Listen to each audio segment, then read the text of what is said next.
हरे कृष्णा। आगे वो कहते हैं, राजन जी, इस प्रकार मैंने तुम्हें संपूर्ण भूतों की उत्पत्ति का वृतांत बताया है। इस प्रसंग को जो सुनता है और जो सुनाता है, उन दोनों को ही भगवान के करीब पहुंचने का एक अवसर अवश्य प्राप्त होता है। इसलिए मनुष्य को चाहिए कि वह दोष दृष्टि में ना रखकर सदा इसे सुने और सुनावे। जो ब्राह्मण और देवताओं के समीप महात्माओं की इस वंशावली का नियम पूर्वक पाठ करता है, वह प्रचुर संतान, संपत्ति और यश को प्राप्त करता है तथा मृत्यु के पश्चात उसे उत्तम गति प्राप्त होती है। इस प्रकार से 65वां अध्याय पूर्ण हुआ। वैशंपायन जी आगे कहते हैं, राजन, ब्रह्मा के मानस पुत्र 6 महर्षियों के नाम तुम्हें ज्ञात हो चुके हैं। उनके 7वें पुत्र थे स्थाणु। स्थाणु के पास तेजस्वी 11 पुत्र विख्यात हैं। मृगव्याध, सर्प, महायश्वी, निरित्री, अजैकपाद, अहिबुर्ग्न, शत्रुसंतापन, पिनाकी, दहन, ईश्वर, परम कांतिमान कपाली, स्थाणु और भगवान भव, ये 11 रुद्र माने गए हैं। मरीचि, अंगिरा, अत्रि, पुलत्स्य, पुलह और क्रतु, ये ब्रह्मा जी के 6 पुत्र बहुत ही शक्तिशाली महर्षि हैं। अंगिरा के 3 पुत्र हुए जो लोक में सर्वत्र विख्यात हैं। उनके नाम हैं बृहस्पति, उत्थव्य और संवर्त। ये तीनों ही उत्तम व्रत धारण करने वाले हैं। मनुजेश्वर, अत्रि के बहुत से पुत्र सुने जाते हैं। वे सब के सब वेद वेत्ता, सिद्ध और शांतिचित महर्षि हैं।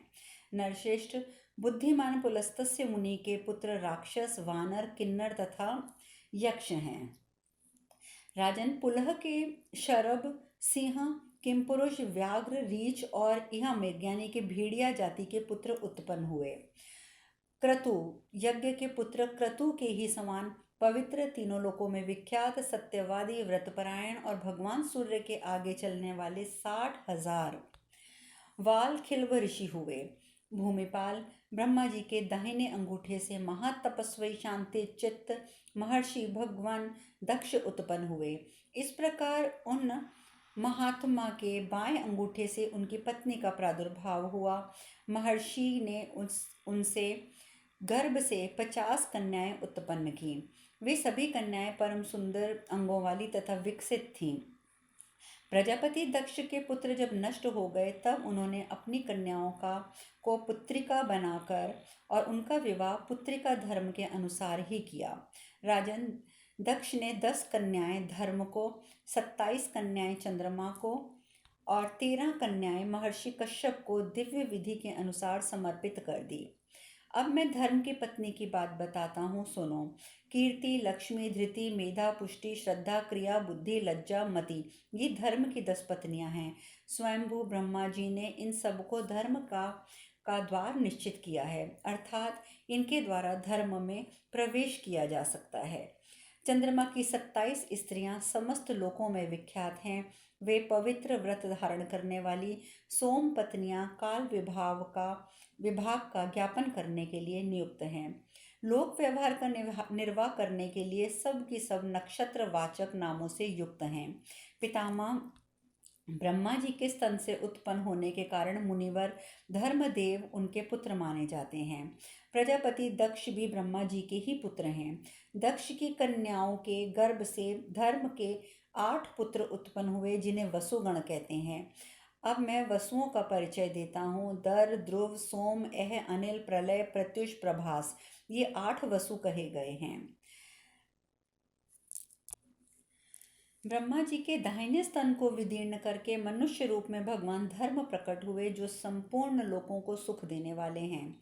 उनके 3 श्रेष्ठ पुत्र हुए, जो संपूर्ण प्राणियों के मन को हर लेते हैं। उनके नाम हैं शम, काम और हर्ष। ये अपने तेज से संपूर्ण जगत को धारण करते हैं। काम की पत्नी रति, शम की भार्या प्राप्ति और हर्ष की पत्नी नंदा है। इन्हीं से संपूर्ण लोक प्रतिष्ठित हैं। मरीच के पुत्र कश्यप, कश्यप के संपूर्ण देवता और असुर उत्पन्न हुए। नृपश्रेष्ठ, इस प्रकार कश्यप संपूर्ण लोकों के आदि कारण हैं। त्वष्टा की पुत्री संज्ञा भगवान सूर्य की धर्मपत्नी हैं। वे परम सौभाग्यवती हैं। उन्होंने अश्वनी घोड़ी का रूप धारण करके अंतरिक्ष में दोनों अश्वनी कुमारों को जन्म दिया। राजन, अदिति के इंद्र 12 आदि पुत्र हुए। इसमें भगवान विष्णु सबसे छोटे हैं, जिन्हें ये संपूर्ण लोक जिनको प्रतिष्ठित करता है। इस प्रकार 8 वसु, 11 रुद्र, 12 आदित्य और प्रजापति तथा वषटकार, ये 33 मुख्य देवता हैं। और इन्हीं के पक्ष और कुल का उल्लेख का वर्णन, इनके वंश का वर्णन इस महाग्रंथ में किया गया है। रुद्रों का एक अलग पक्ष या गण है। साध्य, मरुत तथा वसुकों की पृथक पृथक गण हैं। इसी प्रकार भार्गव तथा विश्वदेव गण को भी जानना चाहिए। विंतानंदन गरुड़, बलवान अरुण, भगवान बृहस्पति की गणना आदित्यों में की गई है। अश्वनी कुमार, सर्वौषधि तथा पशु, इन सब को गोहे समुदाय के भीतर समझा गया है। राजन, ये देवगण तुम्हें क्रमशः बताए गए हैं। मनुष्य इन सब का कीर्तन करके उन पापों से मुक्त हो जाता है। भगवान भृगु ब्रह्मा जी के हृदय का भेदन करके प्रकट हुए थे। भृगु के विद्वान पुत्र कवि हुए, कवि के पुत्र शुक्राचार्य हुए, और जो ग्रह होकर तीनों लोकों में जीवन की रक्षा के लिए वृष्टि, अनावृष्टि तथा भय तथा अभय उत्पन्न करते हैं। स्वयंभू ब्रह्मा जी की प्रेरणा से समस्त लोकों का चक्कर लगाते रहते हैं। महाबुद्धिमान शुक्र ही योग के आचार्य और दैत्यों के गुरु हुए। वे ही योग बल से मेधावी, ब्रह्मचारी तथा व्रतपरायण बृहस्पति के रूप में प्रकट होकर देवताओं के भी गुरु हुए। ब्रह्मा जी ने जब भृगुपुत्र शुक्र को जगत में योग क्षेत्र में कार्य करने के लिए नियुक्त किया, तब महर्षि भृगु ने एक दूसरे निर्दोष पुत्र को भी जन्म दिया, जिसका नाम था च्यवन। महर्षि च्यवन की तपस्या सदा उद्दीप्त रहती है। वे धर्मात्मा और यशस्वी हैं। भारत, वे अपनी माता को संकट से बचाने के लिए रोषपूर्वक गर्भ से च्युत हो गए थे, इसीलिए वह च्यवन कहलाए। मनु की पुत्री आरुषि मनीषी च्यवन मुनि की पत्नी थी। उनके यशस्वी और मुनि का जन्म हुआ। वे अपनी माता की उरु यानी के जांग फाड़कर प्रकट हुए थे, इसलिए वो औरव कहलाए। वे महान तपस्वी, अत्यंत शक्तिशाली थे। बचपन से ही अनेक सद्गुणों और शोभा को बढ़ाने वाले थे। औरव के पुत्र ऋचिक तथा ऋचिक के पुत्र जननागदाग्नि हुए। महात्मा जमदाग्नि के 4 पुत्र हुए, जिनमें परशुराम जी सबसे छोटे थे, किंतु उन्हें गुण छोटे नहीं थे। वे श्रेष्ठ सद्गुणों से विभूषित थे। संपूर्ण शस्त्र विद्या में कुशल, क्षत्रिय कुल का संहार करने वाले तथा जितेंद्रिय थे। और वह मुनि से जमदाग्नि आदि 100 पुत्र हुए। फिर उनके ही सहस्त्रों पुत्र हुए। इस प्रकार इस पृथ्वी पर भृगुवंश का विस्तार हुआ। ब्रह्मा जी के 2 पुत्र और थे, जिनका भरण पोषण और सृष्टि रूप लक्षण लोक में सदा ही उपलब्ध होता है। उनका नाम है धाता और विधाता। ये मनु के साथ रहते हैं। कमलों में निवास करने वाली शुभ स्वरूपा लक्ष्मी देवी उन दोनों की बहन है। आकाश में विचरने वाले अश्व लक्ष्मी देवी के मानस पुत्र हैं। राजन, वरुण के बीज से उनकी ज्येष्ठ पत्नी देवी ने एक पुत्र और एक पुत्री को जन्म दिया। उसके पुत्र को तो बल तथा देवनंदिनी पुत्री को सुरा समझा गया। तदंतर एक समय ऐसा आया जब प्रजा भूख से पीड़ित हो भोजन की इच्छा से एक दूसरे को मार कर खाने लगी। उस समय वहाँ अधर्म प्रकट हुआ, जो समस्त प्राणियों का नाश करने वाला था। अधर्म की पत्नी निरित्री हुई, जिससे निरित्र नामक 3 भयंकर राक्षस पुत्र उत्पन्न हुए, जो सदा पाप कर्म में लगे रहने वाले थे। उनके नाम इस प्रकार थे: भय, महाभय और मृत्यु। उनमें मृत्यु समस्त प्राणियों का अंत करने वाला है। उसकी पत्नी या पुत्र कोई नहीं है, क्योंकि वह सबका अंत करने वाला है। देवी ताम्रा ने काकी, शैनी, भासी, धृतराष्ट्री तथा शुकी, इन 5 लोक विख्यात कन्याओं को उत्पन्न किया। जनेश्वर काकी ने उल्लुओं तथा शैनों के बीजों को जन्म दिया। भासी ने मुर्गों को तथा गीधों को उत्पन्न किया। कल्याणकारी धृतराष्ट्री ने सब प्रकार के हंसों, कलहंसों और चक्रवाकों को जन्म दिया। कल्याण में गुणों से संपन्न तथा समस्त शुभ लक्षणों से युक्त यशस्विनी शुकी ने शुकों अर्थात तोतों को ही उत्पन्न किया। क्रोध वशा ने 9 प्रकार के क्रोध जनित कन्याओं को जन्म दिया। इनके नाम थे मृगी, मृगनंदा, हरि, भद्रमना, मातंगी, शार्दुली, श्वेता, सुरभि। संपूर्ण शुभ लक्षणों से संपन्न सुंदरी सुरसा नरश्रेष्ठ समस्त मृग मृगी की संतानें थी।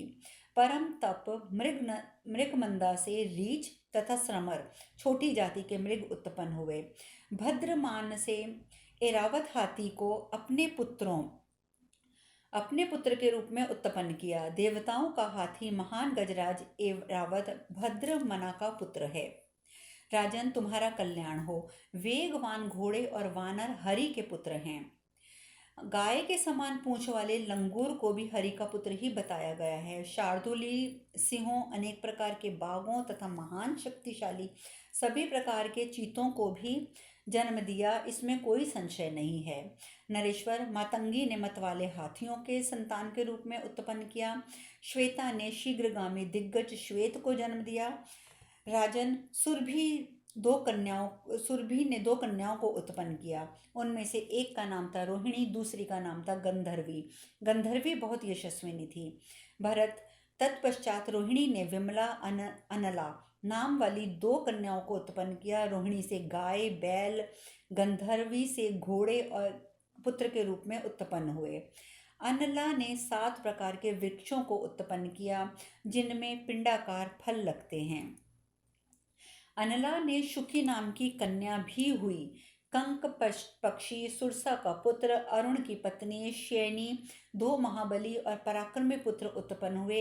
एक का नाम था संपाति, दूसरे का नाम था जटायु। जटायु बहुत शक्तिशाली था। सुरसा और कद्रु ने नाग एवं पनंग जाति के पुत्रों को उत्पन्न किया। विनता के 2 पुत्र विख्यात हुए, गरुड़ और अरुण। सुरसा ने 101 सिर वाले सर्पों को जन्म दिया। सुरसा ने 3 कमल नयनी कन्याएं उत्पन्न करी जो वनस्पतियों, वृक्षों, लता गुल्मों की जननी हुई। उनके नाम थे अनला, रूहा और विरुधा। जो वृक्ष बिना फूल के ही फल ग्रहण करते हैं उन सबको अनला का पुत्र जानना चाहिए, वे ही वनस्पति कहलाते हैं। प्रभु, जो फल ग्रहण करते हैं उन वृक्षों को रूहा की संतान समझते हैं। लता, गुल्म, वल्ली, बांस और तिनकों की जितनी भी जातियां हैं उन सब की उत्पत्ति वीरुधाम से हुई है। यहाँ वंश वर्णन समाप्त होता है। बुद्धिमान श्रेष्ठ राजा जन्मेजय, इस प्रकार मैंने संपूर्ण महाभूतों की उत्पत्ति का भली भांति वर्णन किया है, जिसे अच्छी तरह सुनकर मनुष्य सब पापों से पूर्णता मुक्त हो जाता है और सर्वज्ञता तथा उत्तम गति को प्राप्त करता है। इस प्रकार 66वां अध्याय पूर्ण हुआ। देखिए, इस अध्याय ये जो हमने अध्याय पूर्ण किया है इसमें हमने समस्त सृष्टि की उत्पत्ति का वर्णन सुन लिया है। क्योंकि आप सब जानते हैं कि कई बच्चे, बेसिकली नॉट लोग, कई बार बच्चे एक प्रश्न उत्पन्न करते हैं, एक बहुत जनरल सा प्रश्न उत्पन्न करते हैं कि पहले वृक्ष आया या बीज, ठीक है, पहले मुर्गी आई या अंडा। इस प्रकार के प्रश्न अक्सर बच्चों के मन में उत्सुकता पूर्वक ये उनके अंदर उठते ही उठते हैं। तो यदि आप अपने बच्चों को इस प्रकार से इन अध्यायों का श्रवण करवाते हैं जिसमें कि बताया गया है कि भगवान ने जब सृष्टि की उत्पत्ति करी थी तो किस किस प्रकार से किस किस के द्वारा कौन कौन से जानवर पुत्र के रूप में आए, कौन कौन से वृक्ष उत्पन्न हुए, ये सारी की सारी व्याख्या आज हमने इन सब में ख़त्म करी है। तो यानी कि संपूर्ण जो वंशावली थी संपूर्ण सृष्टि की, कहाँ से मनुष्य आए, कहाँ से देवता आए, कहाँ से राक्षस आए, कहाँ से गंधर्व आए, कहाँ से सब पशु पक्षी आए, कीड़े मकोड़े आए और ये वृक्ष वगैरह आए, ये सारी चीज़ें हमने यहाँ पर पूर्ण रूप से सुन ली हैं। तो हम आगे कथा करते हैं। जन्मे जी कहते हैं, भगवान, मैं मनुष्य योनि में अंशतः उत्पन्न हुए देवता, दानव, गंधर्व, नाग, राक्षस, सिंह, व्याघ्र, हरिण, सर्प, पक्षी एवं संपूर्ण भूतों के जन्म का वृतांत यथापूर्वक और सुनना चाहता हूँ। मनुष्यों में जो महान महात्मा पुरुष हैं उनके तथा उनके सभी प्राणियों के जन्म कर्म का भी वर्णन सुनना चाहता हूँ। वैशंपायन जी कहते हैं, नरेंद्र, मनुष्यों में जो देवता और दानव प्रकट हुए उन सबके जन्म का परिचय मैं तुम्हें दे रहा हूँ। विप्रचित्ति नाम से विख्यात जो दानवों का राजा था वही मनुष्यों में श्रेष्ठ जरासंध नाम से विख्यात हुआ। राजन, हिरण्यकश्यपु नाम से प्रसिद्ध जो दिति का पुत्र था वही मनुष्य लोक में नरश्रेष्ठ शिशुपाल के रूप में उत्पन्न हुआ।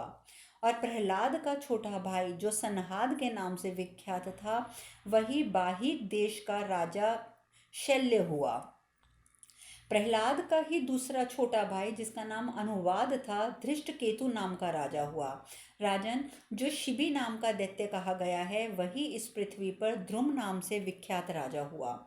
असुरों में जो श्रेष्ठ बाशकल था वही नर नरेष्ठ सर्वश्रेष्ठ भागदत्त के नाम से उत्पन्न हुआ। इस प्रकार से बहुत ही सारे जो भी बाद में राजा के रूप में उत्पन्न हुए। आप सब जानते हैं कि जैसे जय विजय थे जिनको कि श्राप मिला था, आप सबने भागवत कथा में सुना है, तो उन्हीं से ही हमें आगे पता चलता है कि जय विजय को जब 3 जन्म लेने के लिए कहा गया था तो एक बार तो वो हिरण्यकश्यपु और हिरण्याक्ष के नाम से पैदा हुए एक युग में, सतयुग में। उसके बाद जब राम जी का युग आया यानी कि जब त्रेता युग आया, ठीक है, तो उस टाइम पर वो कुंभकर्ण और रावण के नाम से पैदा हुए।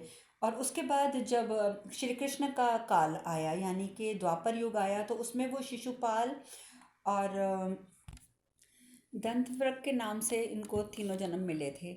और उस इसी प्रकार से और जितने भी राजा महाराजा थे या जो कुछ भी था उन सब का वर्णन इसमें इतना ज़्यादा विस्तार पूर्वक किया हुआ है कि यदि हम अगर उनको पूरा पढ़ने बैठ जाएंगे तो हमारा बहुत समय लगेगा। तो आज हम यहीं पे कथा में विश्राम लेते हैं।